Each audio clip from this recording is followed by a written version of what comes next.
नमस्कार, स्वागत है आपका के न्यूज में। मैं हूं आपके साथ विशाल पंडित। आप देख रहे हैं हमारा खास कार्यक्रम देवभूमि का दंगल। और देवभूमि के दंगल पर आज हम बात करेंगे विपक्ष ने जिस तरीके से यूसीसी को चुनावी कहानी माना है।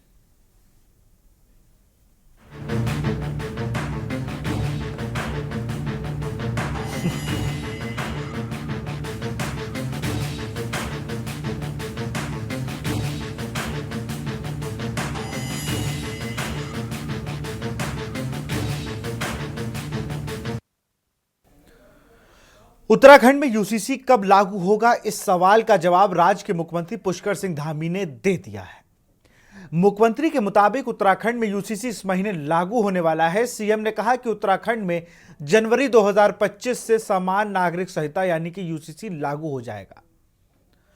इसके लिए सभी तैयारियां पूरी कर ली गई हैं। इस तरह उत्तराखंड आजादी के बाद समान नागरिक संहिता लागू करने वाला पहला प्रदेश बन जाएगा। मुख्यमंत्री के मुताबिक सरकार का होमवर्क पूरा है।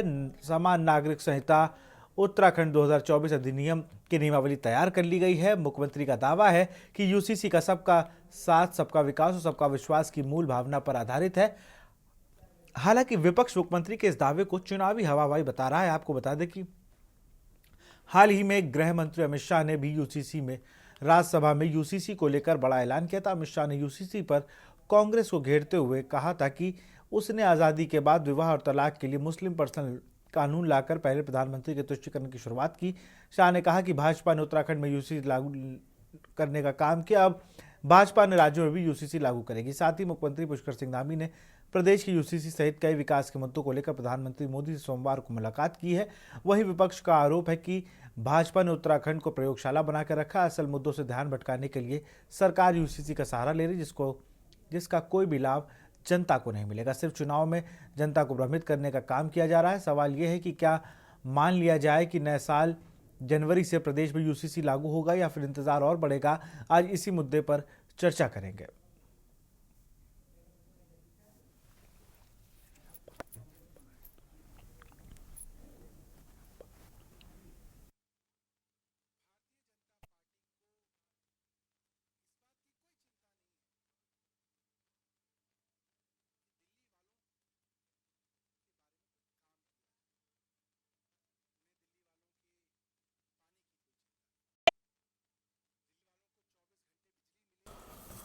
और इसी पर चर्चा करेंगे। हमारे साथ कमलेश रतन है, प्रदेश प्रवक्ता बीजेपी के। आपका स्वागत है। माफ करें, कमलेश रमन जी हैं, बीजेपी प्रवक्ता, आपका स्वागत है। दीपक रावत जी हैं, केंद्रीय प्रवक्ता हैं यूकेडी के, आपका स्वागत। कुलदीप राणा जी हैं, वरिष्ठ पत्रकार, आपका भी स्वागत है। कमलेश रमन जी, सीधा आरोप आप पर कांग्रेस या विपक्षी दल ये लगा रहे हैं कि आपने प्रयोगशाला बना दिया है उत्तराखंड को। अब क्योंकि विपक्ष के पास कोई काम नहीं है तो वो आरोप ही लगाएंगे कि प्रयोगशाला बना दिया। अगर विकास कार्यों को आगे बढ़ाने को प्रयोगशाला कहते हैं तो हाँ है, ठीक है, बिल्कुल। अगर इस प्रदेश को चौमुखी विकास देने का काम अगर पुष्कर सिंह धामी जी कर रहे हैं तो वाकई प्रयोगशाला है। अगर ऐतिहासिक निर्णय लेने का काम पुष्कर सिंह धामी जी कर रहे हैं तो वाकई प्रयोगशाला है। मुझे समझ में ये नहीं आता कि विपक्ष यूसीसी में कोई खामियां भी नहीं बता पा रहा, कोई कमियां भी नहीं निकाल पा रहा, उसके बावजूद भी इतनी परेशानियां विपक्ष को हैं। तो अगर आरोप ही लगाना है तो कम से कम कमियां भी तो गिनवा दो, क्या क्या कमियां हैं उसमें। पर कमियां कुछ नहीं है। पर कांग्रेस को शायद या विपक्ष को सिर्फ आरोप लगाना है, और आरोप लगाकर उसके कोई साक्ष्य भी उनके पास नहीं होते, उसके कोई एविडेंस भी उनके पास नहीं होते, पर आरोप लगाते हैं केवल। और भारतीय जनता पार्टी केवल और केवल विकास की ओर ध्यान देती है। सबका साथ सबका विकास, अभी आपने भी कहा, सबको साथ लेकर के चलने का काम करते हैं।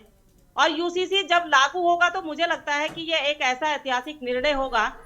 आप देखिए, जिस यूसीसी को लेकर के देश के प्रधानमंत्री जी अपने संबोधन में उत्तराखंड को आशीर्वाद देने का काम करते हो, गृह मंत्री जी जिस वक्त अपना उद्बोधन अपने संसद में देते हैं तो वहां पर वो उत्तराखंड का जिक्र करते हैं और पुष्कर सिंह धामी जी की कमेटी को सराहना देने का काम करते हैं। तो और पूरे जो अन्य जो हमारे प्रदेश हैं वो हमारे यूसीसी का ड्राफ्ट लेकर के अपने प्रदेश में कैसे लागू करें, क्योंकि हर प्रदेश की अपनी अपनी भौगोलिक परिस्थितियां हैं, उनको उसमें कुछ चीजें नई जोड़नी है, वो इस ड्राफ्ट को देख करके, पढ़ करके, समझ करके अपने प्रदेशों में भी लागू करेंगे। और मुझे लगता है क्योंकि ये सेंटर का, ये केंद्र का सपना है, और ये केंद्र में जब लागू होगा तो इसमें पूरे देश को इसमें फायदा मिलेगा। और क्योंकि उत्तराखंड हमारा ऐसा पहला राज्य बनेगा, ऐसा इतिहास रचने का काम करेगा। कोई भी कानून जब बनता है किसी प्रदेश से, तो मुझे लगता है कि अगर जब इतिहास बनता है तो उस राज्य का नाम आता है। और जब यूसीसी केंद्र में बनेगा तो उत्तराखंड का पहला ऐसा नाम आएगा जिसमें कि उत्तराखंड में बना था। तो मुझे लगता है इसमें परेशानी विपक्ष को नहीं होनी चाहिए, बल्कि विपक्ष को तो साथ आकर के खड़ा होना चाहिए पक्ष के, कि हाँ अगर कुछ कमियां हैं वो बताने का काम करें, उसमें हम क्या ठीक कर सकते हैं वो बताने का काम करें। और अब क्योंकि वो लागू होने वाला है बहुत जल्द, और इस पर अब एक बार फिर विपक्ष जो है उसमें केवल और केवल कटाक्ष करने का काम कर रहा है। तो ऐसे ऐसे ऐतिहासिक निर्णय जो भाजपा की सरकार ने, पुष्कर सिंह धामी जी की सरकार ने लेने का काम किया है, और पूरे जो उत्तराखंड का जनमानस है उनका आशीर्वाद भारतीय जनता पार्टी को मिल रहा है, उनका आशीर्वाद पुष्कर सिंह धामी जी को मिल रहा है, ये आपको देखने को मिला है। विपक्ष के जो लगाए गए आरोप हैं वो गौण साबित होते हैं उस वक्त जब वो आरोप लगाते हैं और मैदान छोड़ करके भाग जाते हैं। तो मुझे लगता है कि अब इस प्रदेश के अंदर जो हमारी प्रबुद्ध जनता है वो बहुत अच्छी तरीके से जानती है कि हमें कहाँ नुकसान होने वाला है और कहाँ फायदा होने वाला है, क्योंकि जनता सर्वोपरि है और जनता सब कुछ जानती है। जनता से कुछ नहीं छुपा, कौन काम करता है कौन नहीं काम करता, मुझे लगता है ये भी जनता भली भांति जानती है। खाली बोलने से और आरोप लगाने से विपक्ष की भूमिका पूरी नहीं हो जाती, विपक्ष का कोरम पूरा नहीं हो जाता। उसके लिए उन्हें कुछ करना पड़ेगा, उसके लिए जनता के बीच में जाना पड़ेगा, उसके लिए सरकार के साथ कंधे से कंधा मिलाकर के खड़ा होना पड़ेगा। हाँ, अगर कहीं उनको कुछ गलत नीतियां लगती है तो वो उसके खिलाफ बोल सकते हैं, कह सकते हैं, बता सकते हैं, लेकिन सिर्फ और सिर्फ आरोप लगाएंगे और अपने विपक्ष होने की इतिश्री करेंगे तो शायद ये मुझे लगता है कि ठीक नहीं होगा। और इस वक्त पूरा प्रदेश जब यूसीसी लागू होगा, क्योंकि जब इसमें कमेटी बनी और पूरी कमेटियों ने सब लोगों के, जितना हमारा जनमानस था इस प्रदेश का, सबसे पूछने का काम किया, सबसे सलाह मशवरा करने का काम किया, और उसमें कोई एक व्यक्ति नहीं है, ऐसे ऐसे बुद्धिजीवी लोग उसमें हैं, उसमें प्रोफेसर है, उसमें तमाम जो और लोग लागू कब होगा, कोई तारीख है क्या, कोई तारीख है कमलेश रमन जी? हाँ, अब देखिए, अब मैं आप बार बार कहते हैं तारीख तो आप पहले राम मंदिर पे भी पूछते रहे। अरे मैं कहा, मैं थोड़ी पूछ रहा हूं, मैं कह रहा हूं आपने इतनी बातें कर ली, आपने इतनी बातें कर ली। चलिए, विपक्ष की एक आप कह रही ना, कोई उनको संदेह लगे तो पूछें, उन्होंने तारीख पूछ ली आपसे। तारीख, बिल्कुल तारीख भी मिलेगी, और उस तारीख, जो तारीख होगी वो सरप्राइज होगा, और बकायदा बहुत अच्छे तरीके से सभी उसमें आमंत्रित होंगे, सभी आएंगे, ऐसा नहीं है, सब लोग रहेंगे, पूरा प्रदेश का हमारी प्रबुद्ध जनमानस रहेगा, विपक्ष भी रहेगा, सभी लोग रहेंगे।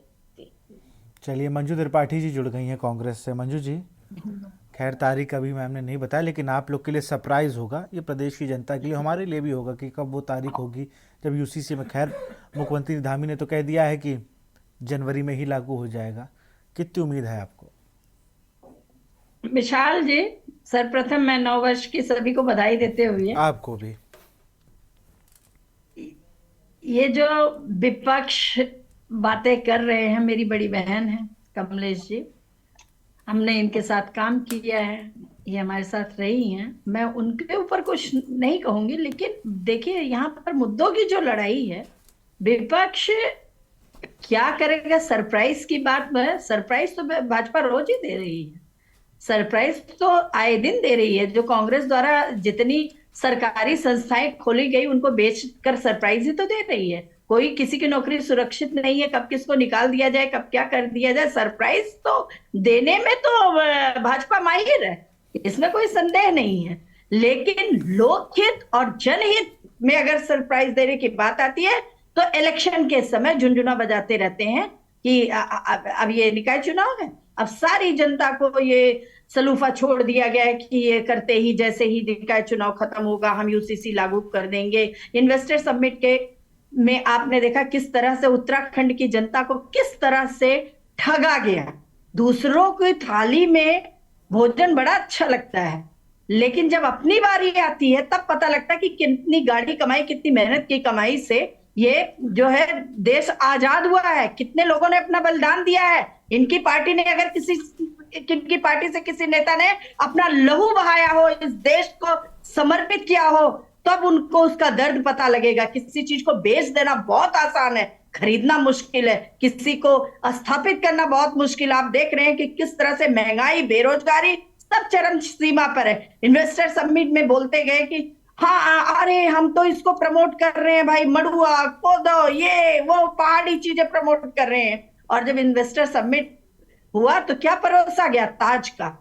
किसको ठेका दिया गया? गुजरातियों को दिया गया। रंगा बिल्ला की यह सरकार। और जहां तक बात मुख्यमंत्री धामी जी की है, उनको राज्य की चिंता कहाँ है? उनको तो वो तो आए दिन दिल्ली में रहते हैं, खाली इलेक्शन में झुंझुना बजाने से, डमरू बजाने से। और पहली बात, जब तक हमारे नेता विपक्ष में रहते हैं तब तक उन्हें कांग्रेस के नेता सब भ्रष्ट हैं।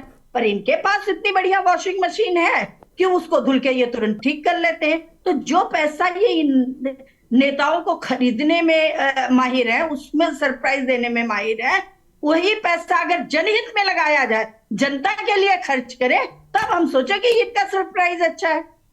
तो कुल मिलाकर ये सरकार फेल हो चुकी है। और जब वो दिन दूर नहीं है कि जनता इनको आईना दिखाने का काम करेगी। चलिए, हमारे साथ दीपक रावत जी हैं, केंद्रीय प्रवक्ता हैं यूकेडी के। आप दोनों दलों को आप कैसे देखते हैं? आरोप प्रत्यारोप लग रहा है कि भाई उन्होंने, धामी जी ने कह दिया कि हम यूसीसी की तारीख जनवरी में लागू करेंगे। उन्होंने, बीजेपी की प्रवक्ता कमलेश रमन जी ने कहा कि सरप्राइज होगा आप लोग के लिए। मंजू त्रिपाठी जी कह रही है प्रयोगशाला बना दिया है। यूकेडी इस पूरे उस पर उसकी क्या राय है? वो यूसीसी को कैसे देखती है? वो इसके पक्ष में है या नहीं है? सवाल ये भी है। विशाल जी, यूसीसी के बारे में इन्होंने किन बुद्धिजीवियों से राय ली, किन से मशवरा करा, किन से इन्होंने पूरी डिटेल में इन्होंने जानकारियां ली हैं, उनके विवेक का इन्होंने इस्तेमाल करा है, ये तो सरकार बता पाएगी। लेकिन विशाल जी, सार्वजनिक रूप से जो ड्राफ्ट अब तक आया है और जो समिति अब जाके उस पर विचार विमर्श कर रही है, और उसके बाद जो आएगा वो अभी तक सार्वजनिक नहीं हुआ है। तो उस पर किसी भी प्रकार की टिप्पणी करना या तो अनुचित होगा नहीं, क्योंकि हमें भी नहीं पता है कि वो किस स्वरूप में आ रहा है। पर 2022 के इनका जो यहाँ का विधानसभा चुनाव था, जिसमें इन्होंने सर्वप्रथम बार जिक्र किया था यूसीसी का अपने चुनावी एजेंडे में, उसके बाद जब 2024 का संसदीय चुनाव आया, लोकसभा का चुनाव आया, तो उन्होंने एक प्रयोग के रूप में उत्तराखंड में इसको जल्दीबाजी में इसको लागू करा कि यूसीसी उत्तराखंड में आएगा। और उसके बाद ही पूरे प्रदेश में, पूरे देश में ये चर्चा का विषय बना विशाल जी। और उसके बाद जब इसमें कुछ आपत्तियां आई हैं, तो 2024 के बाद भी आज हम 2025 आ चुके हैं, अब तक वो लागू नहीं हुआ है। मुख्य रूप से जो यूसीसी है विशाल जी, वो 3-4 जो मुख्य हैं उनके, जिसमें विरोध है, उसके पूरे यूसीसी में उत्तराखंड क्रांति दल का तो कोई विरोध नहीं है, लेकिन उसके जो कुछ प्रावधान है, इसमें यूसीसी में उत्तराखंड क्रांति दल का विरोध है और उसको लगता है कि इसमें संशोधन की जरूरत है। जैसे कि यूसीसी है, वो उसमें मुख्य से उत्तराधिकार का जो है, विवाह विच्छेद से संबंधित जी, प्लस जो लिव इन रिलेशनशिप को भारतीय जनता पार्टी इस प्रदेश में लीगली करना चाह रही है, जो कि अभी तक लिव इन रिलेशनशिप कहीं लीगली है नहीं, लेकिन ये इस यूसीसी के माध्यम से उसको लीगली करना जा रहे हैं। और सबसे बड़ा और सबसे जिसमें विरोध उत्तराखंड क्रांति दल करता है, वो है स्थायी निवास की आशा। जिस स्वरूप में यूसीसी में लाई गई है, उत्तराखंड क्रांति दल इसका पूर्णतः विरोध करता है, क्योंकि जिन लोगों ने इस प्रदेश के पृथक राज्य के निर्माण के लिए अपनी आहुतियां दी, जिन लोगों ने 42 शहादतें दी, जिन लोगों ने अपने जीवन का महत्वपूर्ण समय सिर्फ आंदोलन में काटा, जिन लोगों ने बहुत संघर्ष करने के बाद एक पृथक राज्य बनाया, उसके बाद अब जाके जो स्थायी निवासी की परिभाषा 24 वर्ष बाद इस प्रदेश में थोपी जा रही है, इससे उन सारे लोगों का जो सामर्थ्य था, उन सारे लोगों का, जिन लोगों ने इसके लिए संघर्ष करा, अपने समय का बलिदान दिया, अपने खूनों का खून, अपने जवानी हो या जीवन हो, उसको निछावर करा, वो सभी को ये भारतीय जनता पार्टी यूसीसी लागू होने के बाद बिल्कुल शून्य करने जा रही है। क्योंकि अभी तक देखिए, स्थायी निवासी की परिभाषा जो इन्होंने जो हमने उसको पढ़ा है, उसमें स्पष्ट रूप से लिखा हुआ है कि कोई भी व्यक्ति 1 साल अगर दूसरे उत्तराखंड में हो जाए, वो यहाँ का स्थायी निवासी हो जाएगा।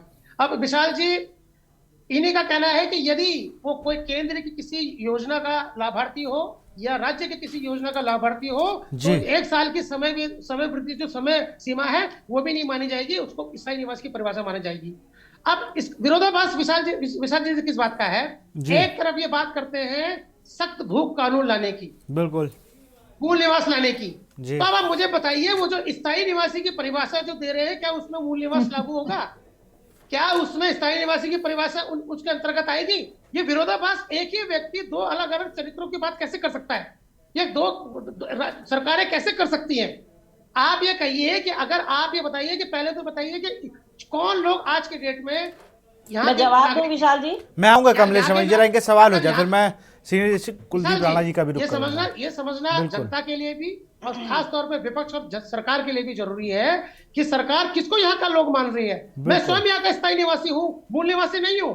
शायद कमलेश रमन जी के अगर 100 साल से 200 साल से इनके पूर्वज यहाँ रहते होंगे तो यहाँ के मूल निवासी नहीं है। तो अगर ये यहाँ के मूल निवासी नहीं है और भारतीय जनता पार्टी के नेता और स्वयं मुख्यमंत्री कहते हैं कि मूल निवास हम देंगे, भू कानून हम देंगे, तो आप बताइए फिर स्थायी निवास की परिभाषा कहाँ जा रही है? अगर चलिए मैं जरा मैं इस पे जरा विस्तार से और जानकारी इकट्ठा कर लूँ। आऊंगा मंजू जी, आऊंगा आपके पास, धैर्य रखिए, आऊंगा, सबके पास आऊंगा। मैं कुलदीप राणा जी के पास चलूंगा, वरिष्ठ पत्रकार हमारे साथ जुड़े हुए हैं। मैं दीपक जी आता हूँ आपके जवाब पास, देना पड़ेगा। आऊंगा, जवाब लूंगा ना। एक रुक जाइए कुलदीप जी, अगर आप तक हमारी आवाज़ पहुंच रही हो, आपने तीनों ही दल को सुना, उत्तराखंड के तीनों ही दलों को आपने सुना, 2 राष्ट्रीय दल और एक वहाँ का उत्तराखंड का अंत्य दल। यहाँ पर एक चीज़ है कि कांग्रेस तो कह रही है प्रयोगशाला है, भी इन्होंने प्रयोग कर लिया, चुनाव जीत लिया, अब यूसीसी कब लागू होगा, ऐसे ही तारीखें बढ़ती जाएंगी। यूकेडी ने कहा हम पक्ष में है, लेकिन 2-3 उन्होंने पॉइंटर बताए, उसको लेकर उन्होंने अपनी दिक्कतें बताई कि भाई ये ऐसा नहीं होना चाहिए। यूसीसी से आम जनता को क्या फ़ायदा है, और जो पॉलिटिकल माइलेज के लिए ये बात कही गई थी, ऐसा कहा जाता है विपक्ष, वो तो उनको मिल गया पक्ष को, लेकिन आम जनता के लिए कितना फ़ायदेमंद है, कितना नुकसानदायक है, ज़रा आप कुलदीप जी जरा बताते हैं।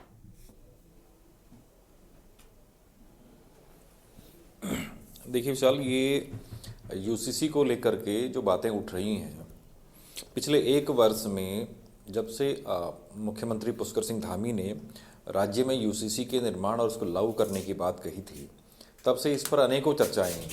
हमने के न्यूज़ पे भी काफ़ी चर्चाएं इस विषय पे की हैं, ठीक है। और कांग्रेस की तरफ से हर बार जो प्रतिक्रिया आती है, अब कभी कभी लगता है कि कांग्रेस के पास शायद विषय नहीं रह गए हैं इसमें प्रतिक्रिया देने के लिए, क्योंकि कुछ चीज़ें बड़ी अटपटी सी लगती हैं विपक्ष के नाते। एक तरफ तो कांग्रेस के लोग कहते हैं कि यूसीसी नहीं होना चाहिए, ये गलत है, और दूसरी तरफ कहते हैं कि भाई तारीख क्यों नहीं बता रहे हैं, कब लागू करेंगे।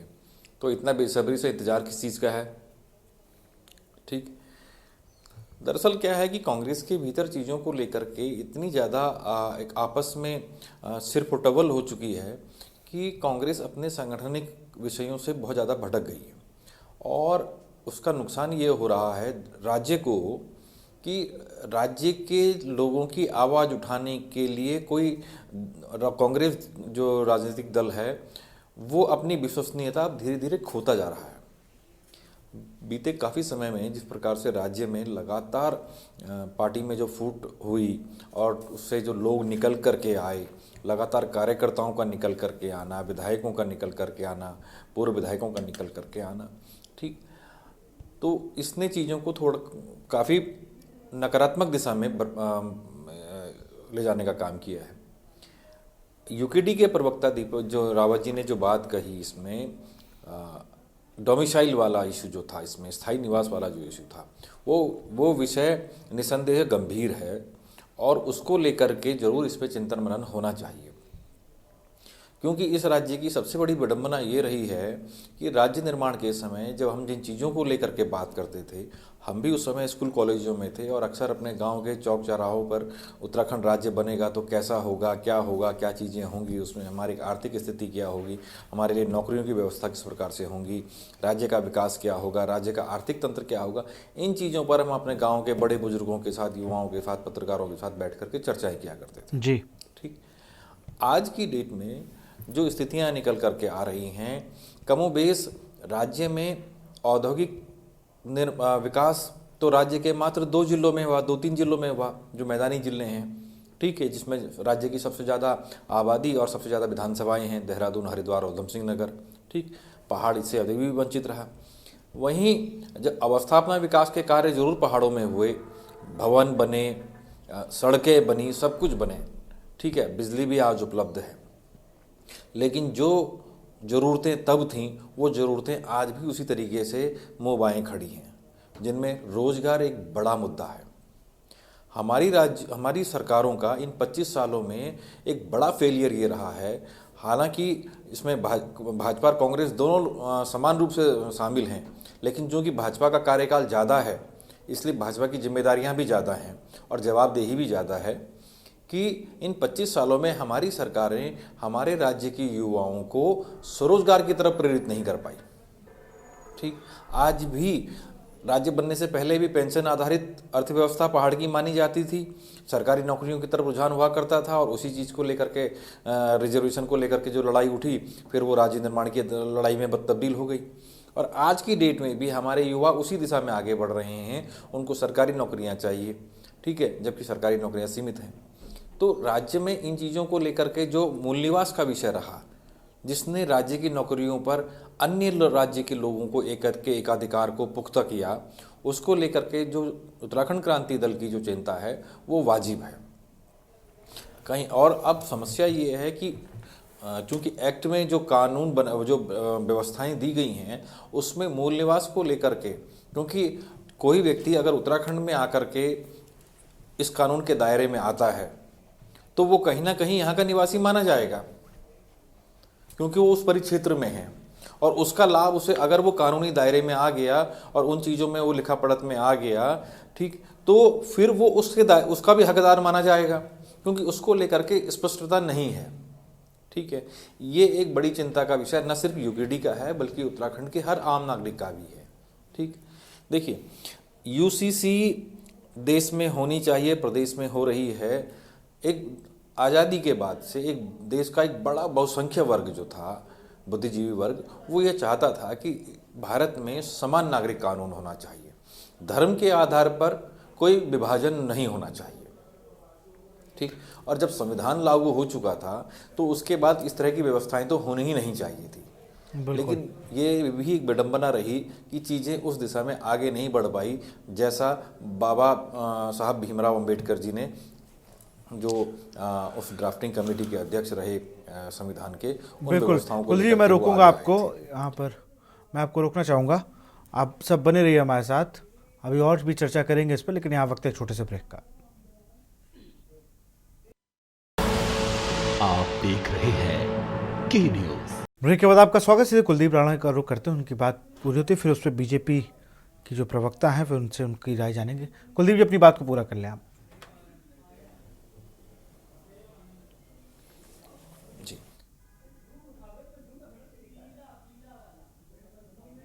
भारत का एक बहुसंख्यक वर्ग ये चाहता था कि देश में एक समान कानून होना चाहिए जी, ठीक है, और चीज़ें जिस प्रकार से भारत में जो राजनीतिक हालात बदले, उसने भारत के इस बहुसंख्यक वर्ग की इस मांग को धीरे धीरे उससे दूर करता गया।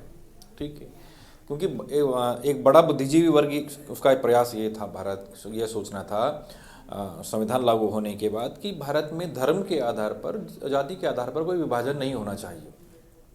ठीक है, आज की डेट में अगर समान नागरिक संहिता अगर लागू हो रही है तो ये स्वागत योग्य कदम है, क्योंकि भारत बदल रहा है, वैश्विक परिदृश्य बदल रहा है और अब वो स्थिति 1947 से पहले वाली स्थिति नहीं है भारत। ठीक है, अब चीज़ें बहुत बदली हैं इन 70-75 सालों में। ठीक है, तो ऐसे में समाज में भी नागरिकों को अपने हकों के लिए अब कुछ नई व्यवस्थाओं की, कुछ नए नियमों की, कुछ नए कायदों की ज़रूरत थी और उसके रूप में एक यूसीसी स्वागत योग्य कदम कहा जा सकता है ना। और जहाँ तक इसके राजनीतिक लाभ को लेकर के बात हो रही है, यह कहा जा रहा है कि उत्तराखंड को भाजपा ने प्रयोगशाला बना दिया। मैं बिल्कुल इस बात से सहमत हूँ कि निसंदेह भाजपा ने उत्तराखंड को प्रयोगशाला बना रखी है, लेकिन यहाँ ये भी देखना होगा कि इस प्रयोगशाला से भाजपा को जो लाभ हो रहे हैं और कहीं ना कहीं जनता उन चीज़ों पर मोहर लगा रही है। आज अगर उत्तराखंड में इन 25 सालों में पहली बार ऐसा हुआ कि एक पूर्ण बहुमत की, पूर्ण बल्कि प्रचंड बहुमत की सरकार आई है। ठीक, 2017 में 70 में से 57 विधायक भाजपा के पास थे। बिल्कुल। 2022 में 70 में से 47 विधायक भाजपा के पास हैं। तो इतना बड़ा बहुमत अगर भाजपा की तरफ जा रहा है तो उसकी प्रयोगशाला में जो प्रयोग हो रहे हैं उनसे जो नई चीज़ें निकल करके आ रही हैं, जो नए राजनीतिक समीकरण निकल करके आ रही हैं, कहीं ना कहीं ऐसा लग रहा है कि जनता उसको सहमति दे रही है। ठीक है। और पिछले अगर हम पिछले 5-7 सालों में देखें तो शायद उत्तराखंड के इतिहास में ऐसा कभी नहीं हुआ होगा कि एक राजनीतिक दल की सरकार होते हुए उस पार्टी में इतनी बड़ी टूट हो गई हो, जो हमने 2016-17 में देखा कांग्रेस में जिस प्रकार से चीज़ें निकल करके आई। तो इस समय कांग्रेस को चाहिए कि वो अपनी संगठनात्मक व्यवस्थाओं को मजबूत करे, आत्ममंथन करे, क्योंकि भारत की लोकतांत्रिक व्यवस्था के लिए कांग्रेस का होना एक बड़े, क्योंकि कांग्रेस इस देश की सबसे बड़ी और सबसे पुरानी पार्टी रही है जिसका पैन इंडिया विस्तार है। ठीक है, भारत का पैन इंडिया विस्तार तो अब हुआ है, लेकिन कांग्रेस का तो पूरे समय से रहा है। ठीक है, तो कांग्रेस की उतनी ही जरूरत भारत के लोकतंत्र को है, भारत के नागरिकों को है। ठीक, लेकिन कांग्रेस को लगता है कि कांग्रेस के लोगों को कांग्रेस की जरूरत नहीं है। बिल्कुल, इस प्रकार से चीजें निकल बिल्कुल सही करके आ बात। रही क्योंकि हैं, जिस तरीके से वहाँ मैं देखता हूँ ना कार्यकर्ता भी टूट रहे हैं, कि बयान आना, जब आप प्रदर्शन कर रहे हो तो गुटों में बंटना, ये कई चीजें हैं जो कांग्रेस को कांग्रेस के अंदर ही एक फाइट तैयार करे। कमलेश रमन जी, आप कुछ कहना चाह रही थी? जी विशाल जी, मैंने अभी हमने तीनों जो हमारे पैनलिस्ट हैं उनकी बात को सुना, और कई हद तक जो चीजें अभी कुलदीप जी ने कही, जो हमारे वरिष्ठ पत्रकार हैं, मुझे लगता है कि उन्होंने जिन चीजों को कहा उन्होंने सारी चीजों पर प्रकाश डालने का काम किया। अभी इसमें निवास स्थान की जो हमारे स्थायी प्रमाण पत्र की जो भी एक चर्चा चल रही थी, जिसमें हमारे यूकेडी के भाई ने भी कहा, तो इसमें मुझे लगता है कि जो 1 साल का जो इन्होंने कहा कि उसमें ऐसा प्रावधान है कि जो लोग 1 साल यहाँ निवास कर जाएंगे उनको स्थायी प्रमाण पत्र मिल जाएगा, तो ये बिल्कुल गलत है। ऐसा नहीं है। 10 साल कम से कम जो हमारा वहां पर तहसील से जब ये प्रमाण पत्र बनता है तो आपको कम से कम 10 साल का प्रमाण यहाँ रहने का देना पड़ता है। और 1985 की जो कट ऑफ डेट हमारी है कि जो 1985 से यहाँ पर रह रहे हैं, जानकारी दे दीजिए। प्रमाण पत्र आऊंगा दीपक भाई, आऊंगा। पहले उनका जवाब आ जाए ना, फिर आपके पास आ जाता हूँ। आप भी उनका काउंटर कर लीजिएगा, पहले उनका जवाब आ जाए जरा। अरे भाई, आपको नहीं पता इस बारे में? आप कौन से मुझे प्रमाण लगता पत्र है की बात कर रही है? आप स्थायी प्रमाण पत्र के बारे में आपने कहा ना, मैं आपको मूल की पता है बात नहीं स्थायी- कर रही, मैं मूल स्थायी की निवास- बात नहीं कर रही हूँ, मैं स्थायी की बात कर रही। जो आपने कहा कि 1 साल जो आपके यहाँ ड्राफ्ट रह में क्या है? जाएगा, आप जो 1 साल यहाँ रह जाएगा उसको हम प्रमाण पत्र दे देंगे, आपका ऐसा ड्राफ्ट नहीं है यूसीसी भाई। क्या कह रहा है? आपको अरे पता है इसके सुन बारे तो में? लीजिए। अरे नहीं, यूकेडी आप भाई तो कह रही जरा हैं। सुन लीजिए दीपक भाई, मैं आता हूं ना आपके पास, जरा इनका और भी सवाल सुन लीजिए, पूरा जवाब सुन लीजिए। मैं ये कह रहा हूं पूरा जवाब उनका सुन लीजिए, फिर आप और अच्छे से बता पाएंगे ना। ठीक है, वो दीपक भाई मैं समझ रहा हूं आपकी बात, लेकिन उनका जवाब सुन लेता हूं। जवाब सुन लेना, ऐसे दोनों लोग की बात नहीं हो पाएगी, दीपक भाई, आऊंगा आपके पास। मैं चाहूंगा कि आप जो यहाँ पर पैनलिस्ट में विशेषज्ञ बैठे हुए हैं उनकी बात वो समझा दें। बिल्कुल मैं वही कह रहा हूं ना, उनकी बात खत्म हो जाए फिर मैं आपके पास आऊंगा ना। ऐसे आप दोनों एक दूसरे का काउंटर करते रहेंगे, बात ही नहीं समझ में आएगी। दूध का दूध और पानी का पानी साफ हो जाएगा। मोहर को गलत बताने का काम करते हैं, आप जरा वोट देने का काम करते हैं, आप उनका अपमान करते हैं। और इसीलिए भारतीय जनता पार्टी के ये प्रवक्ता है, पढ़ते तो फिर से खुद ही पढ़ते हैं और विपक्ष से कहते हैं कि पढ़ के आइए। अरे क्या भाई बात करते हैं ये लोग? चलिए कमलेश रमन जी रुक जाइए भाई, रुक जाइए जरा दीपक रावत की बात सुन लेते हैं। कमलेश रमन जी रुक जाइए। कमलेश रमन जी धैर्य रखिए भाई। रही बात अब यूसीसी की, हाँ। यूसीसी की, इन्होंने कहा यूसीसी। अगर आपको कोई दिक्कत परेशानी है तो यूसीसी में आप बताइए ना।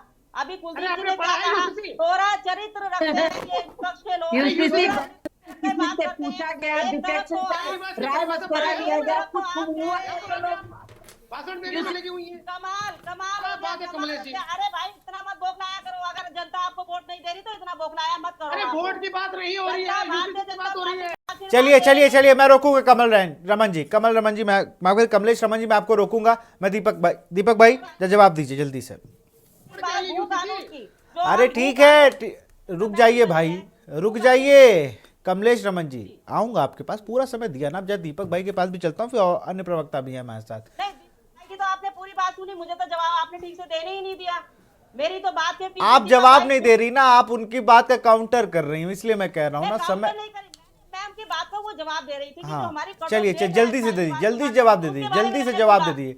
मैं कह हाँ, बात भारतीय जनता पार्टी को दे रही है, तो मुझे लगता है इसमें तकलीफ नहीं होनी चाहिए ना। आप भी कुछ ऐसा अच्छा काम कीजिए। अरे आप अपने अंदर झांक के देखिए क्या क्या आपके अंदर कमियां हैं, इसलिए आपको जनता नहीं चुन रही है। अब जनता अगर भारतीय जनता पार्टी को चुन रही है तो आप ये जवाब है। आप जनता के वोट ये जवाब है। आप जनता क्वेश्चन क्या पूछा जा रहा है, चलिए उत्तर क्या हो रहा चलिए, है? अब आपका समय, माफ करिएगा, समय की कमी रहती है हमारे पास। कमलेश रमन जी, मैं आ जाऊंगा आपके। दीपक रावत का रुख करूंगा। दीपक जी, का जवाब मिलता है आपको, कांग्रेस भवन से ही जवाब मिल जाता है मैडम। आप किस चीज का जवाब जी। अरे कमलेश जी, दीदी हो गया। विशाल जी, विषय सिर्फ देखिए, मैंने इसीलिए बोला कि आप मेरे पे, आप क्योंकि हम विपक्ष में हैं, आप हमसे राय मत कीजिए।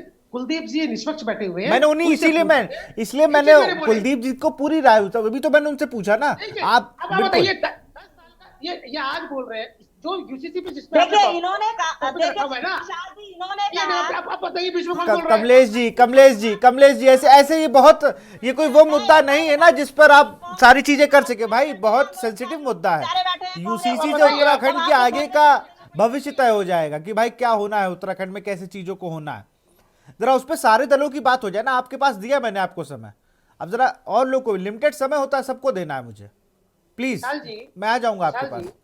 विशाल जी, दीपक भाई, हमने सिर्फ जो हमारी कुछ ही हमने यूसीसी का विरोध नहीं करा। हमने कहा उसके कुछ प्रावधानों में हमारा विरोध है जी। लिव इन रिलेशन को जिस प्रकार से भारतीय जनता पार्टी इस प्रदेश में लीगली करना चाह रही है, उसका विरोध है। जिस प्रकार से स्थायी निवासी की परिभाषा को इन्होंने गठित कर रखा है, जिस तरीके से उसमें उसकी जो विवरण दिया हुआ है, आपको कैसे पता? यार विशाल जी, या तो नहीं चुप रहिए। अभी तो आप ही अरे कमलेश जी, अब ऐसे एक एक बात का काउंटर करेंगी तो डिबेट आप ही दोनों के बीच रह जाएगी भाई।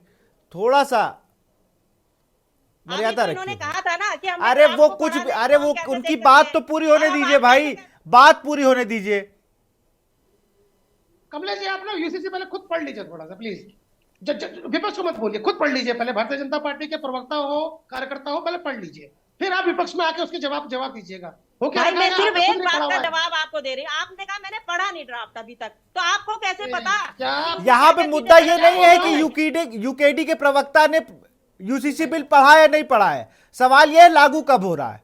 2025 में जनवरी में लागू हो रहा है, फरवरी, मार्च, अप्रैल, मई, जून, जुलाई कब हो रहा है, सवाल ये है। उसमें उनकी जो दिक्कत थी 2 पॉइंट 3 पॉइंट थे, उन्होंने बता दिए। उन्होंने पूरे यूसीसी का विरोध नहीं किया, यूकेडी ने, ये उन्होंने साफ कर दिया। उनके 3 पॉइंट थे, उन्होंने उस पर बात रखी। कांग्रेस यूसीसी को बता रहा है कि आपने चुनाव में माइलेज पाने के लिए उसका ऐलान किया, अब आप लागू नहीं कर रहे हैं। ये मुद्दा है। अब मैं कमलेश रमन जी आपको माफी के साथ रोकूंगा, पहले उनकी दीपक की बात पूरी हो जाएगी, फिर आपके पास आऊंगा। दीपक जी, चुनाव ही तो मैटर करता है। नगर निगम जी, जो आज के डेट में व्यवस्था है स्थायी निवास की, और जो यूसीसी लागू होने के बाद स्थायी निवास की परिभाषा बदलने जा रही है, उत्तराखंड क्रांति दल इसका विरोध कर रहा है। और हमारा दूसरा विरोध क्या है कि एक तरफ भारतीय जनता पार्टी के हमारे यशस्वी मुख्यमंत्री जी कहते हैं, स्वयं हमारे मुख्यमंत्री जी धामी जी कहते हैं कि मूल निवास हम देंगे, सख्त भू कानून हम देंगे। तो अब दोनों ही चीजें एक कैसी हो सकती हैं? इसका मतलब ये हुआ कि आपने मूल निवासियों को और 2025 का जो यूसीसी आएगा उसमें जो स्थायी निवासी जो आएगा, उन दोनों को आमने सामने खड़ा कर दिया है। आप तो विभाजन की परिस्थिति पैदा कर रहे हैं इस प्रदेश में। यदि आपको यूसीसी लाना है, उसमें स्थायी निवासी की परिभाषा करनी है, तो सर्वप्रथम आपको मूल निवास की व्यवस्था लागू करनी पड़ेगी, उसके बाद आप यूसीसी लेके आ जाएंगे। लेकिन आप तो चाहते हैं कि जो मूल निवासी हैं वो भी लड़ते रहे, और जो 9 नवंबर 2000 से पहले इस प्रदेश में थे, और जो आप 2025 में जब ये यूसीसी आएगा, इसके बाद जो नागरिकता लोग पाए होंगे, उन दोनों में जीवन भर संघर्ष बना रहे। इस तरह के समाज में 2 वर्गीकरण करने का काम भारतीय जनता पार्टी कर रही है। इतनी छोटी सी बात अगर मेरी दीदी को समझ में नहीं आ रही है, तो इसमें मैं क्या कर सकता हूँ? ये यूकेडी क्या करेगी? मैं जो कहना चाह रहा हूँ उसको समझिए ना। आप एक ही मंच से 2 बातें कैसे बोल सकते हैं?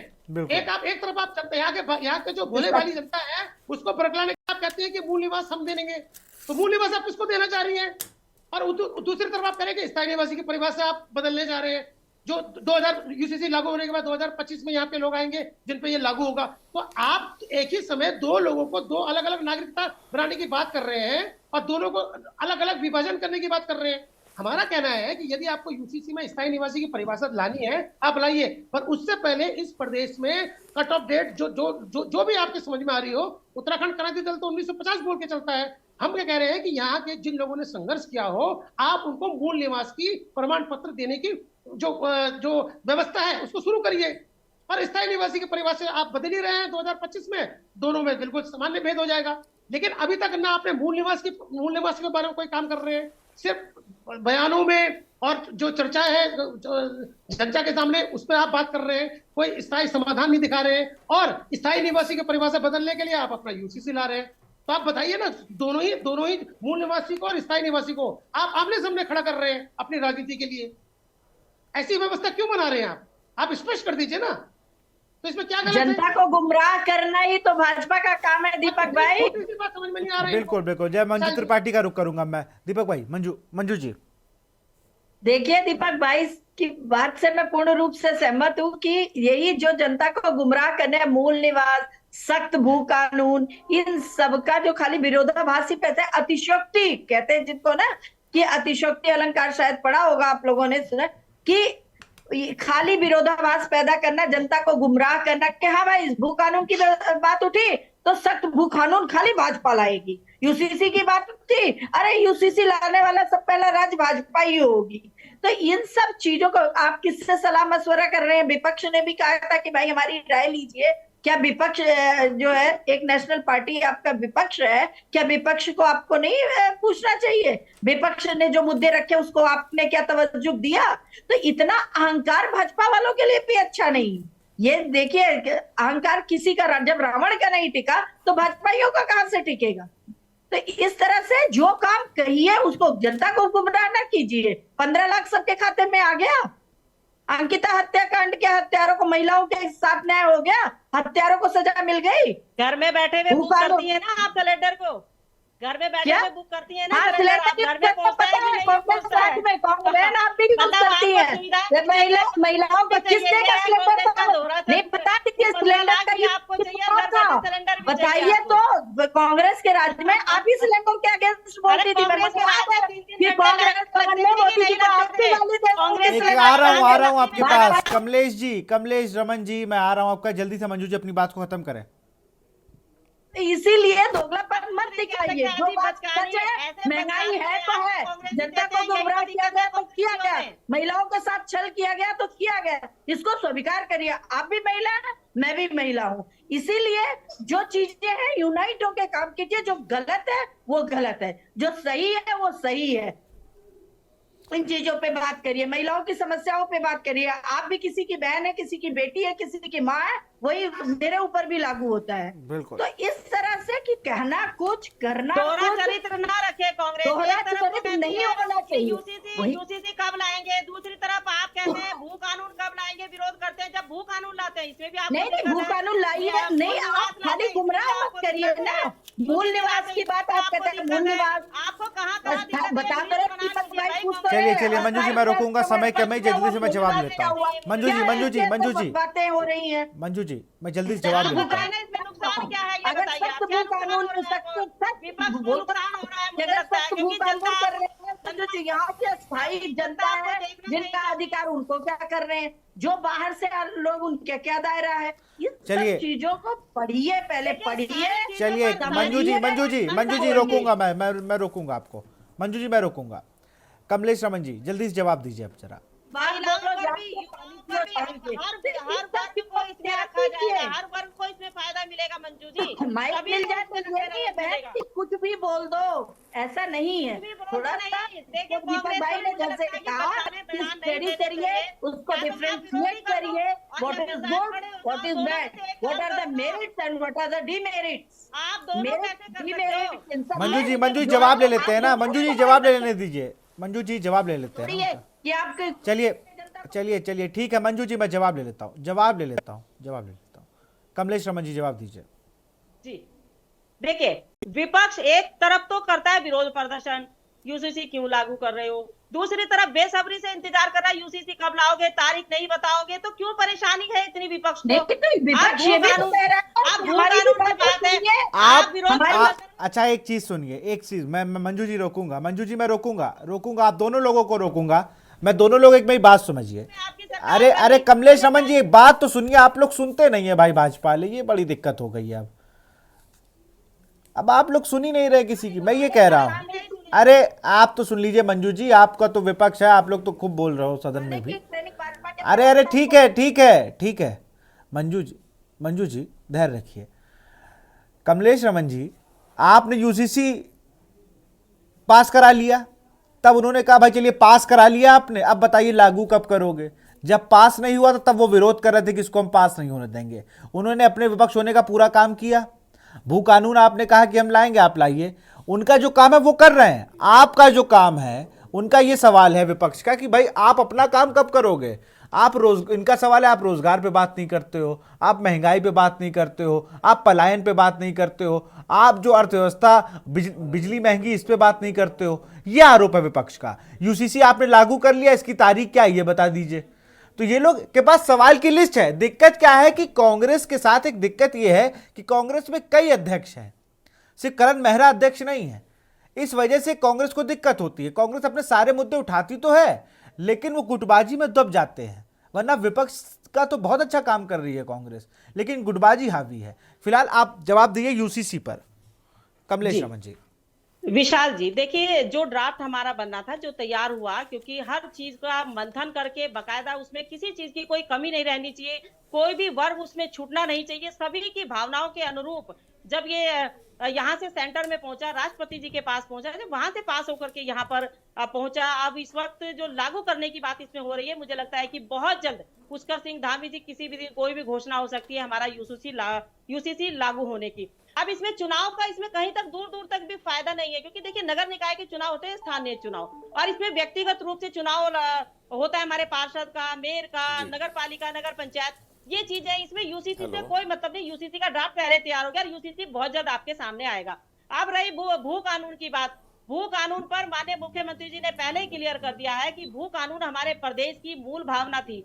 अब कांग्रेस ने अगर नहीं दिया भू कानून, उस वक्त 2002 में आए कि नहीं आए, 2012 में आए कि नहीं आए, अब नहीं दिया, लेकिन कोई तो पहल करेगा। भारतीय जनता पार्टी इसमें पहल कर रही है, मूल निवास पर भी भारतीय जनता पार्टी इसमें पहल कर रही है, जो यहाँ की हमारी भावनाएं थी, जिसके लिए हमने इस प्रदेश को लेने का काम किया। अगर भारतीय जनता पार्टी प्रदेश दे सकती है, आपको राज्य, नया राज्य दे सकती है, तो वो जो उसकी मूल भावनाएं है, जो उसका अधिकार है, उसको देने का काम भी करेगी। रोजगार पर बात भारतीय जनता पार्टी करती है, महिलाओं पर बात भारतीय जनता पार्टी अग्निवीर जैसी योजना ले आई गई, लोगों को विकास की ओर ले जाने का काम भारतीय रोजगार में ही तो शामिल है अग्निवीर जैसी योजना। 30% महिलाओं को नौकरियों में आरक्षण देने की बात भारतीय जनता पार्टी करती है। आंदोलनकारियों को 10% 36 आरक्षण देने का काम भारतीय जनता पार्टी करती है। यहाँ के युवाओं को पलायन जो हमारा हो रहा है उसको रोकने के लिए, यहाँ वापस लाने के लिए, प्रवासी जो सम्मेलन यहाँ हो रहे हैं उत्तराखंड को और बढ़ावा देने के लिए, जो गांव हमारे प्रवासियों को देने का काम हो रहा है, तो ये भारतीय जनता पार्टी करती है।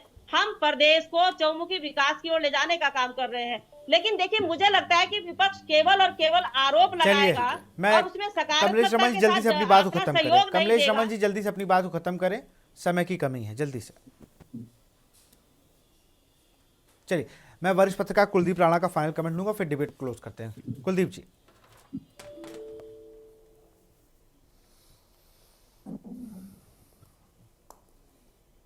कुलदीप जी फाइनल कमेंट।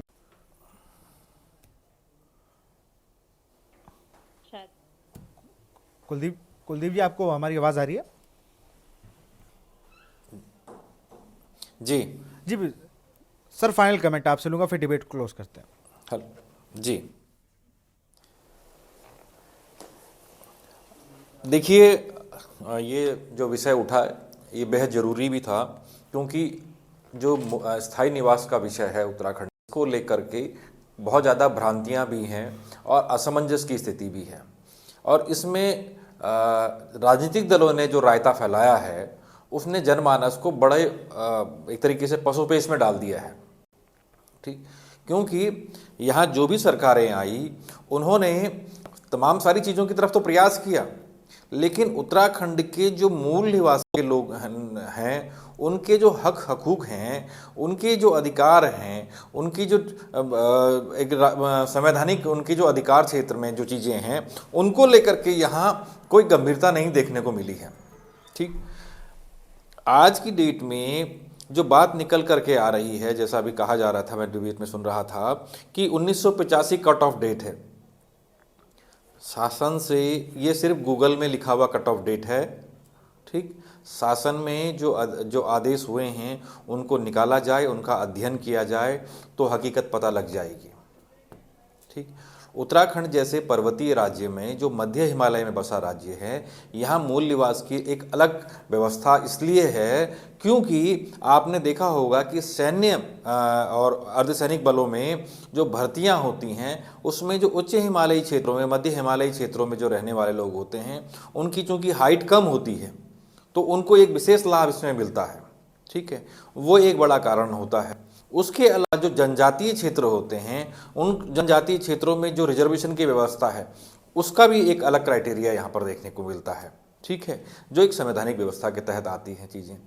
अब उत्तराखंड में अगर ये बात बिल्कुल ठीक है कि 15 वर्ष, ठीक है, 1985 को लेकर के क्या आदेश हुआ, 2002 में क्या आदेश निकल करके आया, उसके बाद 2012-13 में जब कानूनी लड़ाई गई उसमें क्या आदेश निकल करके आया, और आज की डेट में जो स्थायी निवास के प्रमाण पत्र जारी हो रहे हैं उनको लेकर के क्या कट ऑफ डेट अपनाई जा रही है, ये एक सिर्फ बहस का नहीं, ये एक जांच का विषय है। बिल्कुल, और मुझे लगता है क्योंकि उत्तराखंड के सारे सरकारी संस्थान, जी, उत्तराखंड के नहीं बाहर से आए हुए लोगों का एक तरीके से अधिकार हो गया है, और ये यहाँ के लिए ठीक नहीं है क्योंकि संविधान भी ये व्यवस्था करता है कि प्रांत की व्यवस्थाएं, क्योंकि ये संविधान की रचना में है, प्रांत रचना बिल्कुल समाधान उसकी व्यवस्थाओं में है, तो वहाँ की नौकरियों पर जो निश्चित संवर्गीय वर्ग है वहाँ के लोगों का अधिकार होता है।